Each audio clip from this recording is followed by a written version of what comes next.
Hujambo na karibu kwa mara nyingine tena mtazamaji wa The World News katika kipindi hiki cha ulimwengu wa siasa. Mimi ni Adam Hussein. Mkataba wa usitishaji wa mapigano kati ya Marekani na Iran utasainiwa Jumapili. Makubaliano kati ya Marekani na Iran ili kusitisha vita yanaweza kusainiwa siku ya kesho Jumapili, chanzo kutoka nchi za Magharibi kimeambia shirika la habari la Reuters. Ghafla hiyo ikitarajiwa kufanyika huko Geneva nchini Uswisi. Chanzo hicho kimesema hatua za mwisho zinajadiliwa huku Iran ikisisitiza kuwa makubaliano hayo lazima yahusishe kumaliza mzozo unaoendelea nchini Lebanon, ambako Israel imekuwa ikitekeleza mashambulizi dhidi ya kundi la Hezbollah. Hata hivyo, katika mkataba huo moja kati vipengele mbalimbali vimeelezwa, na moja kati ya vipengele hivyo ni pamoja na kusitishwa kwa mapigano kwa siku 60 katika nyanja zote ikiwemo nchini Lebanon.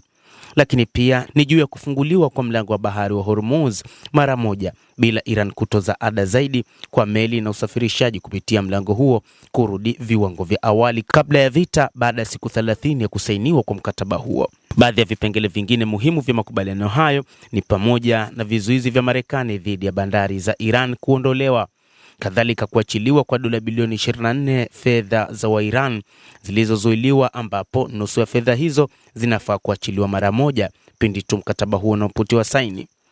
Hata hivyo, miongoni mwa mambo mengine yanayotajwa ni pamoja na Iran pia kutaka kupewa fidia ya uharibifu uliofanyika katika kipindi cha vita, ambapo ilirekodi hasara ya takribani dola bilioni 300 katika usitishaji wa vita ambao sasa unatajwa na rais wa Marekani Donald Trump, lakini pia na viongozi wa Iran. Inadaiwa kwamba kwa sasa mwelekeo unaonekana kuwa mzuri na kuna makubaliano fulani ambayo yanaweza kuleta matumaini ya usitishaji wa mapigano kati ya pande hizo mbili. Moja kati ya kipengele kingine ambacho sasa kimekuwa kikizungumzwa kwa muda mrefu ni suala la Iran kukubali kuondoa uranium iliyorutubishwa. Kadhalika ni Marekani kuondoa majeshi yake kutoka maeneo yanayoizunguka Iran, lakini pia mazungumzo ya mwisho kuhusu masuala ya nyuklia na kuondolewa kikamilifu kwa vikwazo yataendelea kwa siku 60. Hata hivyo, mambo mengine ni pamoja na makubaliano ya mwisho ambayo yataidhinishwa na azimio la Baraza la Usalama la Umoja wa Mataifa, na masuala ya mpango wa makombora wa Iran na msaada wake kwa makundi ya upinzani hayatajumuishwa kabisa katika mazungumzo hayo. Marekani itajitolea kutoingilia masuala ya ndani ya Iran na Iran itaendelea kudhibiti mlango wa Hormuz, ni moja kati ya mambo mengine, lakini bila kutoza ushuru.